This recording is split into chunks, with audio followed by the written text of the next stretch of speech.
नमस्कार, आप देख रहे हैं प्राइम टाइम सुपरफास्ट। मैं हूं आपके साथ अक्षय। खबरों की शुरुआत करेंगे और सबसे पहले बात रेल हादसे की। उत्तर प्रदेश में कानपुर से लगभग 60 किलोमीटर की दूरी पर स्थित पोखराय में इंदौर से पटना जा रही दुर्घटनाग्रस्त हो गई ट्रेन। इंदौर पटना एक्सप्रेस में अब तक मृतकों की संख्या 115 हो गई। अब तक 76 लोग गंभीर रूप से जख्मी हैं और 150 लोगों को हल्की चोटें आई हैं। पटरी में दरार की आशंका के चलते ट्रेन के उतरने की आशंका जाहिर की जा रही। हादसे के बाद कुछ कोच पूरी तरह से मलबे में तब्दील हो गए। घटनास्थल पर मौजूद सेना और एनडीआरएफ की टीमें राहत और बचाव कार्य में लगी। हादसे में करीब 150 से ज्यादा लोगों के घायल होने की जानकारी मिल रही है। इनमें से कई गंभीर रूप से जख्मी हैं, लिहाजा आशंका जाहिर की जा रही है कि मृतकों की संख्या में भी बढ़ोतरी हो सकती है। इस बीच घायल लोगों को अस्पताल पहुंचाया गया, जहां पर उन्हें बेहतर इलाज देने की कोशिशों में डॉक्टर जुटे हुए हैं। वहीं जिनके अपने ट्रेन में सफर कर रहे थे वो काफी परेशान। रेल मंत्री सुरेश प्रभु ने पीड़ितों को मुआवजे का ऐलान किया। मृतकों के परिजनों को 3.5 लाख रुपए मुआवजा देने का ऐलान किया गया। हादसे में गंभीर रूप से घायल यात्रियों को 50,000 जबकि मामूली रूप से जख्मी लोगों को 25,000 रुपए दिए जाएंगे। इधर रेल राज्य मंत्री मनोज सिन्हा ने भी घटनास्थल पहुंचकर हालात का जायजा लिया। उन्होंने कहा कि पूरे मामले की घटना की जांच के आदेश दे दिए गए हैं। हम इस हालात से निपटने के लिए पूरी कोशिश कर रहे हैं।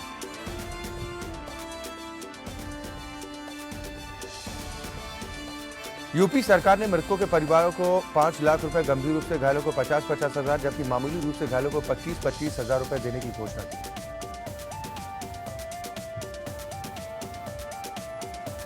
प्रधानमंत्री नरेंद्र मोदी ने कानपुर में हुए भीषण रेल हादसे पर संवेदना जाहिर की। उन्होंने कहा कि राहत और बचाव का काम तेजी से चलाया जा रहा है।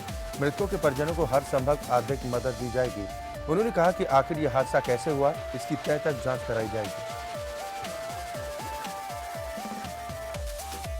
मध्य प्रदेश सरकार ने भी मृतकों के परिजनों को 2-2 लाख रुपए जबकि गंभीर रूप से घायल यात्रियों को 50-50 हजार रुपए बतौर मुआवजे का ऐलान किया।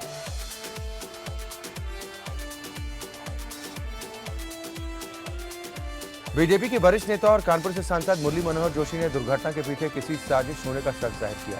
मुरली मनोहर जोशी की माने तो यह हादसा रेल मंत्रालय को बदनाम करने की कोशिश का एक हिस्सा हो सकता है।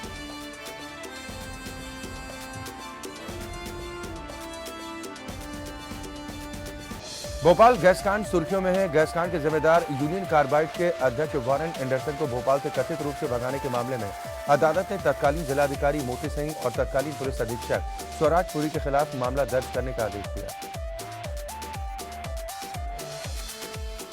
आम आदमी पार्टी के सांसद और कॉमेडियन भगवंत मान अगले साल होने वाले पंजाब विधानसभा चुनाव में उप मुख्यमंत्री सुखबीर सिंह बादल के खिलाफ चुनावी मैदान में उतरेंगे।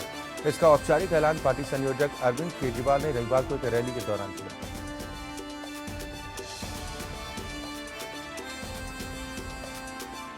मणिपुर के इम्फाल में रविवार को आईईडी धमाका होने की खबर है। इस घटना में एक व्यक्ति की मौत हो गई। घटना सुबह तकरीबन 8:15 के आसपास सिंगडी चिंगम खोम में हुई, जहां पर आतंकियों ने रास्ते के बीचों बीच आईईडी लगा दिए थे।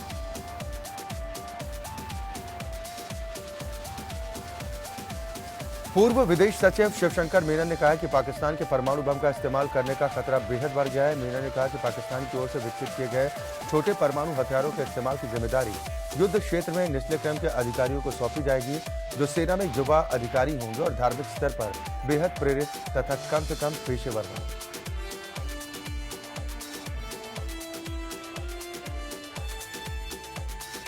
कानपुर रेल हादसे के बाद रविवार को आरएसएस की दैनिक शाखाओं को रद्द कर दिया गया और स्थानीय मुख्यालय केशव भवन में आपात बैठक बुलाई गई। बैठक में ज्यादा से ज्यादा स्वयंसेवकों को घायलों की मदद के लिए दुर्घटना स्थल और अस्पतालों पर पहुंचने का आदेश जारी किया गया। स्वयंसेवकों को गणवेश में रहने के भी आदेश दिए गए। एसिड अटैक में पीड़ित महिलाओं और पुरुषों को बेहतर तरीके से जिंदगी जीने के लिए मेरठ में अखिल भारतीय हेयर और सौंदर्य एसोसिएशन ने वीएलसीसी के साथ मिलकर एक कार्यशाला का आयोजन किया, जिसमें पीड़ितों को जागरूक कर समाज में भी एक बेहतर संदेश देने की कोशिश की गई।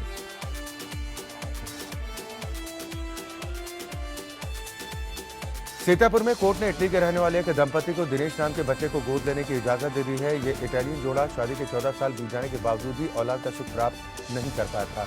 दोनों ही पति पत्नी अक्सर घूमने के लिए भारत आया करते थे। इन्हें भारत बेहद पसंद था। इंडिया के प्रति इनके लगाव के चलते इस जोड़े ने यहां से ही एक बच्चा गोद लेने का फैसला किया। उधर शामली में दबंगों ने एक मकान के कब्जे को लेकर एक युवक की हत्या कर दी। हत्या के बाद इलाके में हड़कंप मच गया। दबंग युवकों ने दिन दहाड़े पीड़ित के घर पर गोलियां बरसाई, जिसमें एक गोली वहां से गुजर रहे एक युवक को लग गई, जिससे उसकी मौके पर ही मौत हो गई। वहीं गोली लगने से पीड़ित परिवार की एक महिला भी गंभीर रूप से जख्मी। घटना को अंजाम देकर दबंग युवक मौके से फरार हो गए।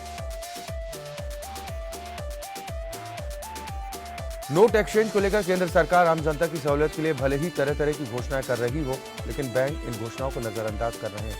केंद्र सरकार ने जिन घरों में शादी विवाह है उन परिवारों के लिए 2.5 लाख रुपए निकालने की बात कही है, लेकिन फैजाबाद के बैंक अभी तक निर्देशों का पालन नहीं कर रहे हैं। स्टेट बैंक के मुख्य ब्रांच प्रबंधक का कहना है कि आरबीआई की ओर से इस संबंध में कोई लिखित आदेश नहीं मिला।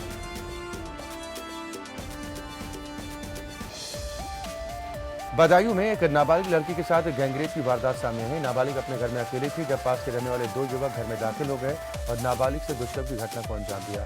परिजनों की तहरीर पर पुलिस ने दोनों आरोपियों के खिलाफ पॉक्सो एक्ट के तहत मामला दर्ज कर लिया।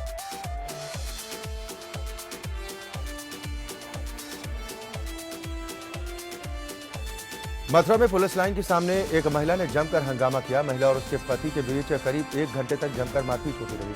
हालांकि कुछ लोगों ने इस हंगामे को रोकने की कोशिश की तो महिला और उग्र हो गई और ईंट फेंकने लगी।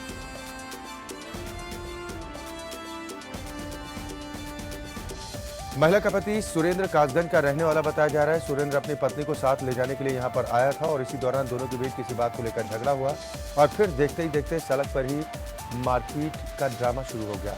तकरीबन 1 घंटे के हंगामे के बाद मुश्किल से सड़क पर हंगामा करे दोनों पति पत्नी को अलग किया जा सका। सुरेंद्र नाम के इस शख्स का कहना है कि पत्नी मानसिक रूप से थोड़ी विक्षिप्त है, वो उसे वापस घर ले जाने के लिए आया।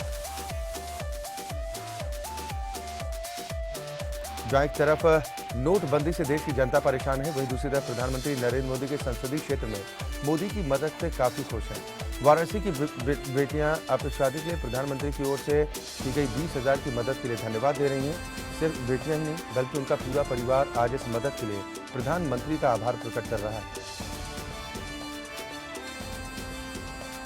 दरअसल सारंग तालाब स्थित मकान में रहने वाला साहू परिवार कभी बुनकरी का काम करता था और जैसे तैसे गुजारे के बीच बेटी ज्योति की शादी तय हुई। आने वाली 25 नवंबर को शादी थी और हाथ बिल्कुल खाली थे। तब बेटी ने पिता की गरीबी को देखते हुए प्रधानमंत्री की तरफ आस लगाई और नोटबंदी के फैसले के बाद 9 तारीख की सुबह उन्हें एक पत्र लिखा और शादी में मदद की गुहार लगाई, जिसके बाद 18 तारीख को प्रधानमंत्री के आदेश पर वाराणसी जिलाधिकारी ने इन्हें मदद दी। लिहाजा अब इनके चेहरे पर खुशी नजर आ रही। नोटबंदी के बाद शादियों वाले घर में परेशानियां हैं जो खत्म होने का नाम नहीं ले रही। शादी के लिए 2.5 लाख रुपए तक निकालने की सुविधा मिलने के बावजूद लोगों की परेशानी कम होने का नाम नहीं ले रही। मथुरा शहर की हाथी गली निवासी गिरधारी लाल की बेटी पिंकी की शादी 25 नवंबर को होनी है। इसके लिए गिरधारी लाल और उनकी पत्नी को अपने अकाउंट से शादी की तैयारियों के लिए 2.5 लाख रुपए की रकम निकालनी है, लेकिन बैंक के कर्मचारियों की ओर से उन्हें 2.5 लाख रुपए निकालने के लिए मना कर दिया गया।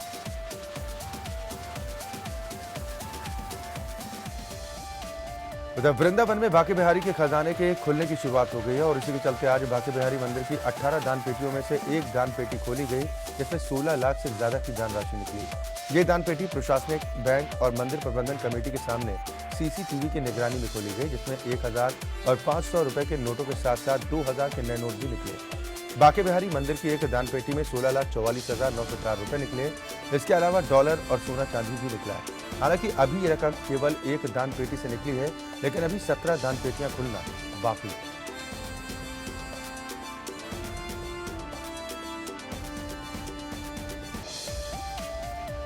वृंदावन में मानवता को शर्मसार करने वाली एक घटना सामने आई है। यहाँ पर एक बुजुर्ग महिला आश्रय देने वाले सरकारी आश्रय सदन के सामने पिछले 8 दिन से सर्दी के मौसम में खुले आसमान के नीचे रह रही है।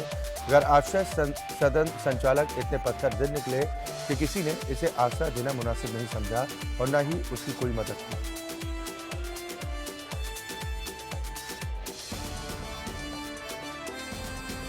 $500 और 1000 रुपए के पुराने नोटों के बंद होने से जहां लोगों को इन दिनों बैंकों में लंबी लंबी कतारों में खड़ा होना पड़ रहा है, घंटों लोगों को कतार में खड़े होकर परेशानी झेलनी पड़ रही है। बावजूद इसके युवा वर्ग के लोग मोदी के इस फैसले का स्वागत करते नजर आए। युवाओं का मानना है कि मोदी के इस कदम से देश में नया बदलाव आएगा, काला धन जमा नहीं होगा और बहुत हद तक भ्रष्टाचार पर भी अंकुश लगेगा।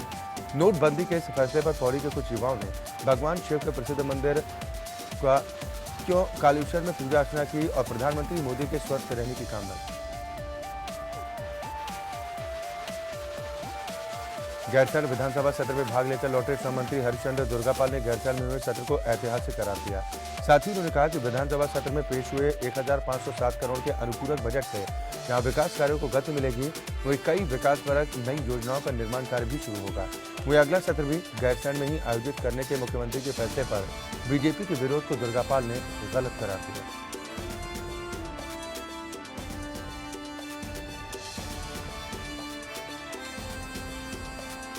हरिद्वार में नोटबंदी से रेडी पटरी वाले खासे परेशान हैं। हालात ये है कि रोजमर्रा की जरूरतों को पूरा करने में भी इन लोगों को खासी दिक्कत हो रही है। दुकानदारों के मुताबिक अब ग्राहक पहले के मुकाबले काफी कम है और जो आ भी रहे हैं वो 500 और 1000 के नोट दे रहे हैं, जिससे उनकी दुकानदारी पर खासा असर पड़ा।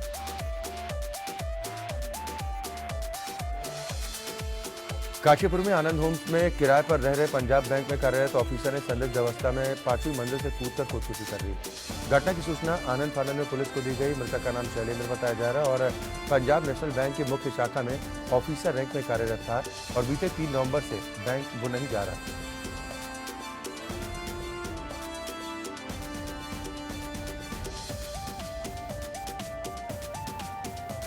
नोटबंदी के करीब 12 दिन बीत जाने के बाद भी हालात जस के तस बने हुए हैं। रांची में भी एटीएम बंद पड़े हैं, किसी में कैश नहीं तो किसी में तकनीकी खामियां हैं। शहर के एटीएम काम न करने की वजह से लोगों को परेशानियों का सामना करना पड़ रहा है। शहर के एटीएम काम नहीं करने की वजह से लोगों में खासी नाराजगी भी देखने को मिलती है।